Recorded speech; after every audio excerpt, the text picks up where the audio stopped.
What is shaking, everybody? Welcome back to the channel. Today I want to dive into a very fun and powerful tool that every guitar player needs to wrap their hands around, and that is movable bar chords. Now every player is going to be using these things, and you need to know them too if you're going to really explore this fretboard. So if you ever wanted to play any chord anywhere on the neck, this is exactly how you're going to do it. So once you learn this, the entire fretboard starts to open up right to you. So let's get right into this video, and there's some deep dive and some big chords here, but once you know the patterns, all this stuff is going to be repeating.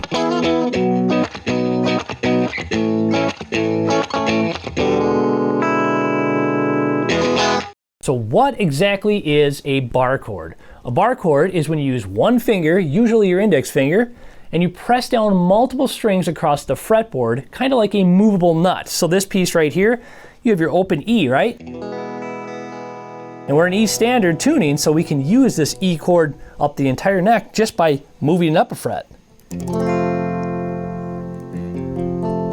So I have this imaginary nut using my index finger.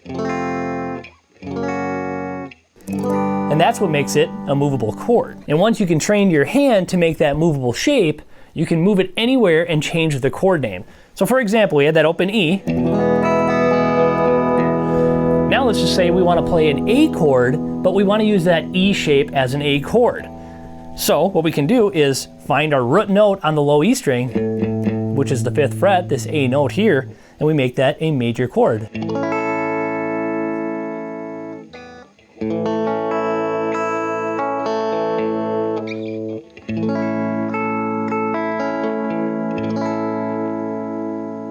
And again, all we're doing is thinking of that like the nut, right?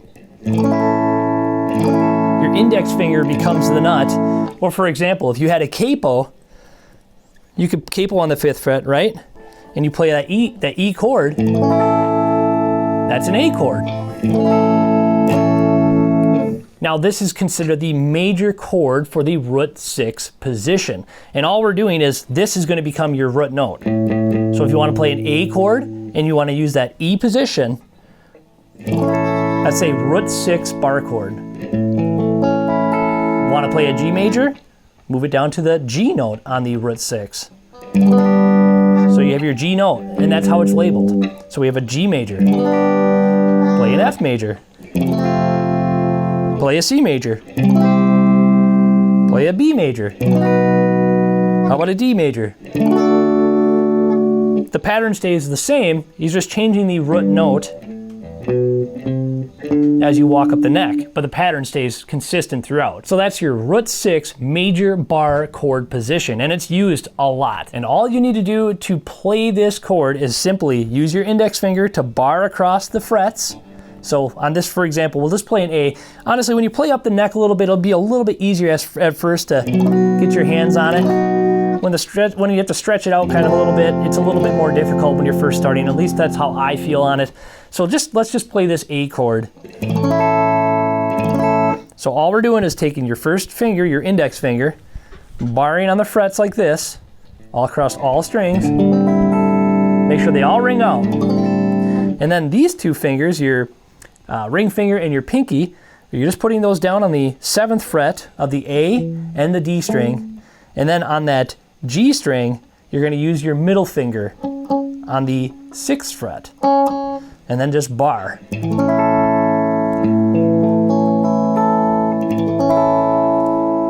Now make sure you have a good thumb position on the back. Just keep it relaxed and keep it kind of on the center of the guitar. Really keep that leverage on it. Leave your wrist nice and relaxed too. Because if you're really pushing on these, stretching these, you're kind of gripping your hand like so. And if you really kind of push yourself really hard on it, you're going to start to feel it in your wrist and your hand very quickly and get some fatigue right away. So be gentle with it, get the muscle memory down, get that nice and relaxed.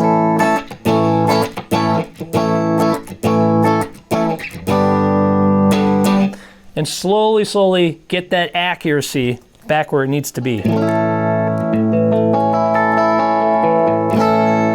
And again, remember, if you just move up, that's a major chord no matter where you bring it. So if you want an A major, here it is. You want an A sharp major, here it is. You want a B major, here it is. It all stays consistent. So wherever your index finger lands on that string, that's your chord now. All right, with the major 6 bar chord learned, now let's do the minor version of that chord. We'll start with that E minor chord now. All we did was flatten the 3rd. And now we just move that shape up just like we did before.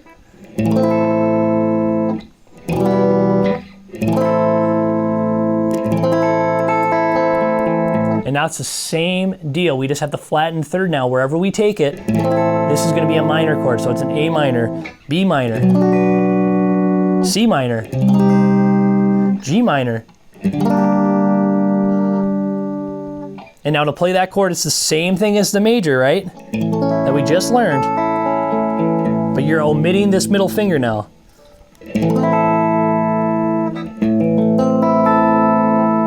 So again, you're just barring the whole position here.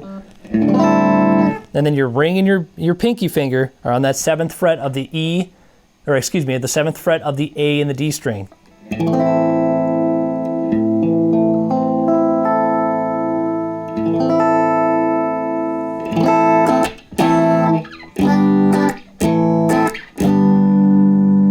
So you probably can already see just by those 2 chords alone how great they are to know, because you can use them up the entire neck. And so if you're rhythm playing and you're trying to do a little bit of lead licks and stuff like that, you can get back to home base anywhere on the guitar neck and you're going to be sounding like you're part of the band. Now, once you got your fingers really feeling good on that major and minor 6th position bar chord, we can really add some flavor to these things by adding a dominant 7 chord, a major 7 chord, and a minor 7 chord. And that's relatively simple right from these positions too. For example, we have that A major, right? We're in the root 6th position, A major. Now let's add some flavor and make it a dominant 7th chord. All we're doing is going to take that octave and we're going to flatten the 7th note. So in your major scale, you would have 1, 2, 3, 4, 5, 6, 7 back to your octave. So all we're going to do is take that octave note that's played in that bar chord and we're going to take that out, omit it, and play that bar position of it, which is the 7th, flattened 7th. So you can kind of get that like cool, like bluesy, country rock and kind of tune like that.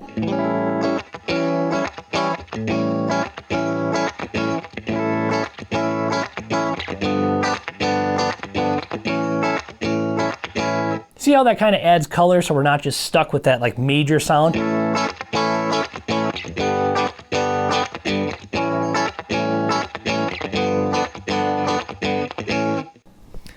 Kind of add some flavor to it, you know, make it more musical. Now let's add some color to the minor position, right? We had that minor position like this. Again, we can lift our pinky up, take that out of the mix. So we're simply just barring the entire chord and using the ring finger on the 7th fret of the A string.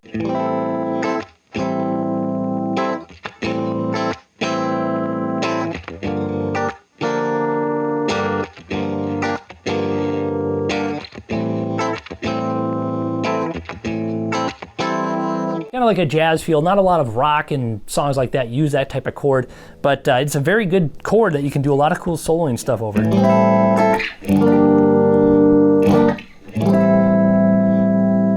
Now, I'll leave you with one more position in the root 6 position, then we'll move on to the root 5 position. So the other position I'm going to give you here is the major 7th.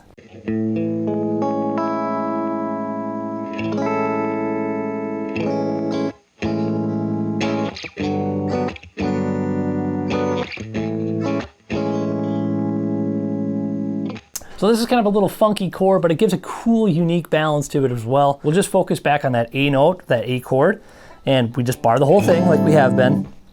Now your middle finger and your ring finger are going to be on the 6th fret of the D and G string. And your pinky is going to come over and grab that 7th fret on the A.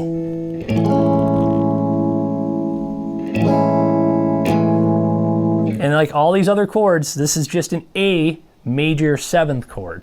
All because we have that root note, that A note right here. And again, if you wanted to play the G major 7th, if you want to play the B major 7th, C, back to the A. So some of those are a little tricky. Again, focus on the major and minor right now. Get your hands really feeling that sixth position, because that is a tough one to get your hands on, but once you do, you start to unlock the fretboard, and then you start to see the notes a lot better just by playing those chords up and down the neck. It kind of helps you memorize your instrument, so to say. You know, you can see that this is an A note, a C note, a B note, a D note, an E note, and you can start going very, very quickly and figuring out patterns right from those shapes. So let's move into root 5 position bar chords. So now, just like the root 6 bar chords, we're gonna move that up one string set now. So we're gonna start on the A string. Now all we're gonna do is kind of flip the patterns for your major and minor. So for example, you have your A chord. If you wanna play an A minor, it's that E position, but it's an A up on the top string set like that. Again, we're just moving that nut now, and you want to play a B major, you have your B major bar chord. Now if you want to play a B minor, you use that E position now. Now this shape can be a little bit tight for beginners. I even struggle with it, and I've been playing it for years. Just this ring finger alone, you gotta try to catch these top 3 strings and let this string ring down underneath. And some people have the finger that bends really nicely, and I don't have that. So if you have it, great. Otherwise, don't feel alarmed that if you can't hit this top string, you can still make it sound good.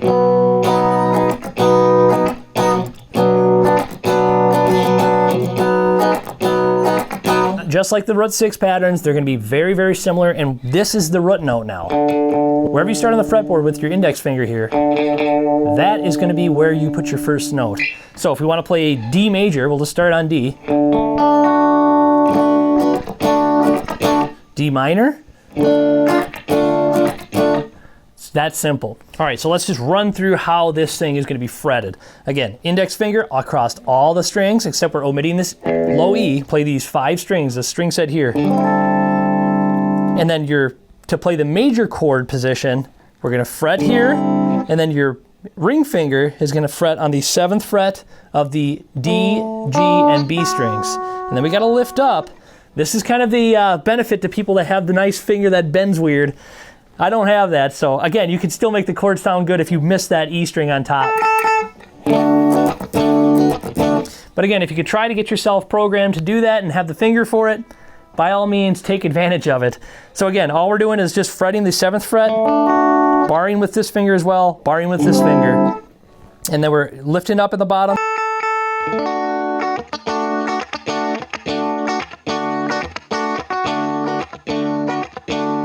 That's the major position. And it's a movable shape, so if you want to play in the D chord here, you can. If you want to play in the E chord, you want to play an F, you want to play a C, you can move that position everywhere, and it's going to be the same chord. As long as you keep that position, that is the major position, root 5 bar chord. Now, if you wanted to do the root 5 bar chord minor, we're just flattening the 3rd, remember? And so we're just taking your 3rds up here, and we're flattening it.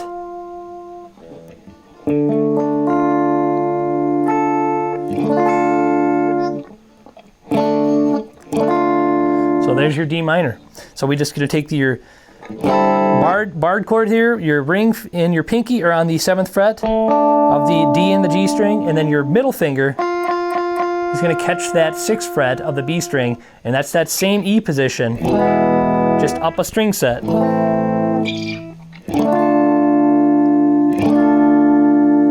So now let's add some color to the root 5 position, just like we did to the root 6 position, by adding the dominant 7th, the minor 7th, and the major 7th in this position as well. So now let's add some color by adding this dominant 7 chord.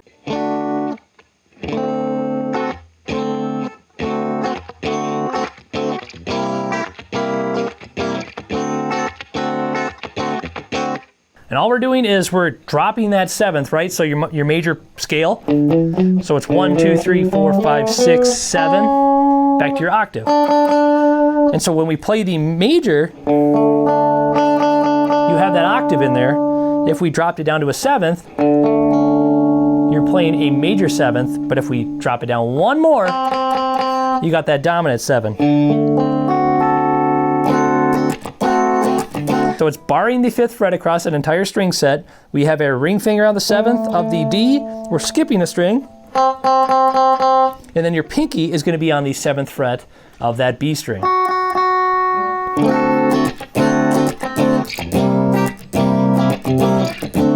So that's your D dominant 7th position. Now let's make it a minor 7th position. Keep that same dominant position. This is your 3rd. We're going to flatten that.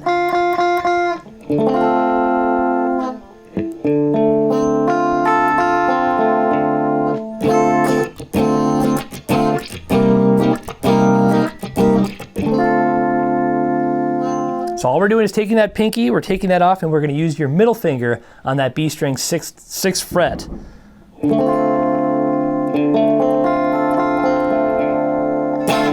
Now, last but not least, one of my favorite chord positions on the root 5 position, this major 7th. It's just such a beautiful sounding chord, and it sounds great everywhere. Now, this again is a little tricky to play if you haven't ever played it.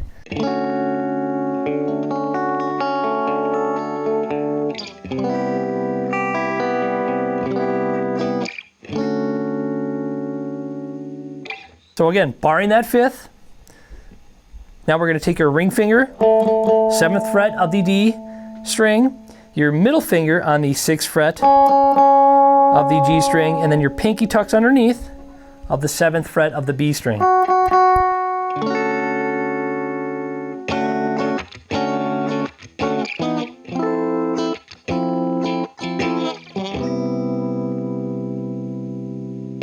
So now I think I'm going to stop there. I don't want to information overload you too much on these chords, but there you have it. You have 2 positions. By just moving fingers just a little bit, you unlocked many, many chords in just those simple positions. And essentially, all it came from was the E shape for the root 6 and the A shape from the root 5. And you're just rebarring that everywhere you want to go, and wherever you land with this index finger, that's the note and chord you're going to be playing on.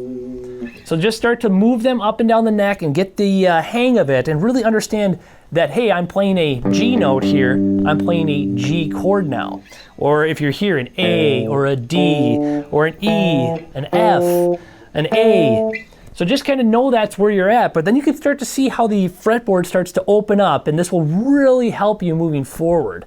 Once you start to grasp these shapes, you'll understand how much easier it is to move around the entire fretboard. And it's all the same shapes, just moved around. So here's a little tip to help build some strength and muscle memory. Just practice sliding your bar chords up and down the neck.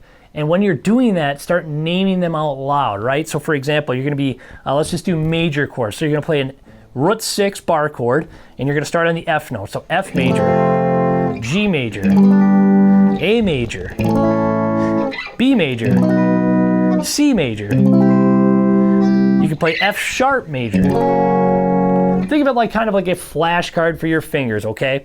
And here's a bonus tip. If your bar chords start to sound buzzy, don't worry about it, because everybody starts there. Just make sure your thumb is behind the neck and you got a good chunk of leverage, and keep your wrist relaxed, because if you're going to keep doing this with your hand like that, it stresses your hand out very quickly. And when you're barring, just focus on that index finger, really being barred down on all those notes. And that is the secret behind the movable bar chords. And once you get these down, like I said, you can play them anywhere up on the neck, and your chords are anywhere you want on the neck. So if this helped out, give me a like, hit subscribe, and drop a comment. And thanks again for watching. I got some good stuff coming up next. I got some other songs I've been working on, and hopefully you guys dig it. So appreciate everybody for watching, subscribing. Thank you again. We will catch you in the next tune. Adios.